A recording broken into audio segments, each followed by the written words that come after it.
Should the US government declare Gumi wanted? Gumi clearly came out to condemn the strike on the Islamic terrorists, that it shouldn't have been done, and especially for the fact that it was done by Donald Trump, whom is also a terrorist himself. And so did Gumi just call Donald Trump a terrorist? And one thing that concerns me particularly is, why should Gumi constantly defend the people that brutalizes, that kills, that murders, that steals, that loots the economy of Nigeria, that kills innocent citizens, that goes to church to bomb churches, that goes to the street to bomb streets, that kills without sympathy, that kidnap without sympathy? Why should a sane man stand up to defend them?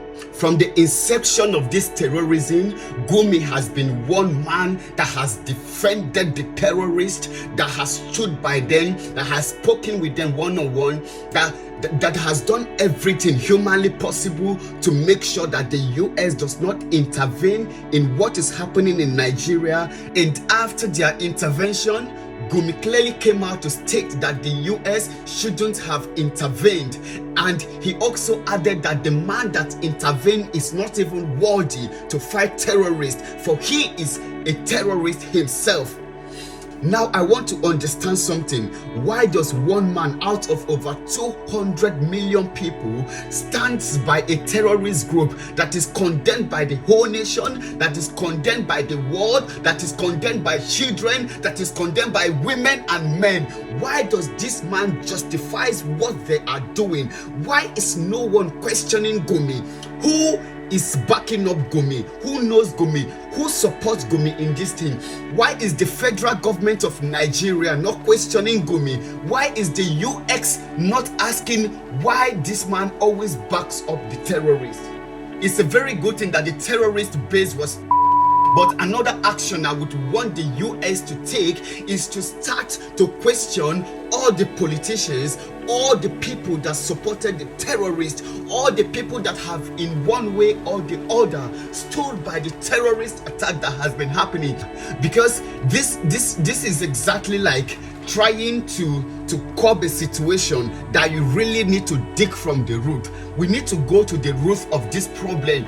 We need to find out why a certain people support this terrorism. We need to trace everything that they know about it, and we need to start to ask, why are they by the side of the terrorists?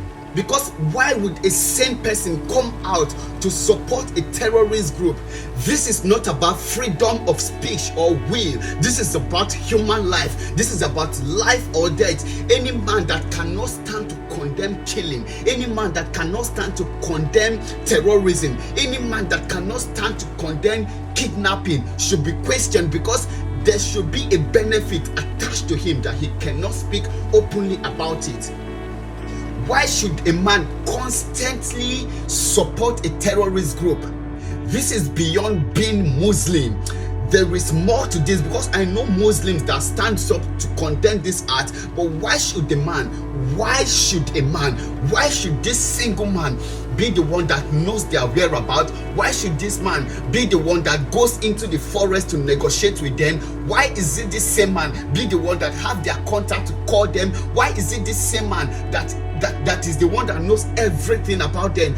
Now listen, the next agenda they are going to push is to say that the attack wasn't on the terrorists, but rather an attack on the Islamic State. And the moment they are able to succeed in pushing this agenda, the whole of Islam will start to question the attack. They will start to see beyond what has been befalling us, and they will start to think that the US is against the Muslims.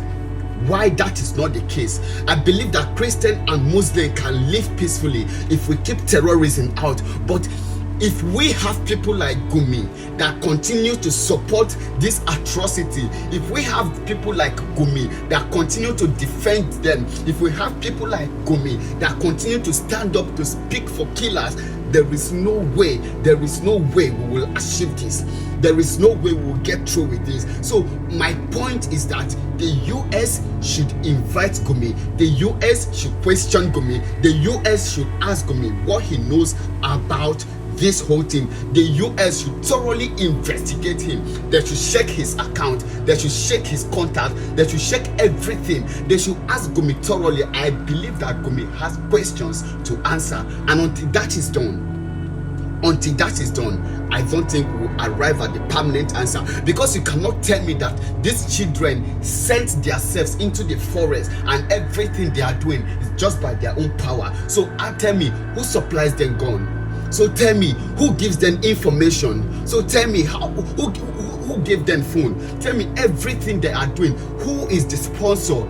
At this point, we can only question the person that defends them. This is my take. And I believe that we'll all reason towards this thing logically rather than just passing sentimental judgment. This is the masked truth.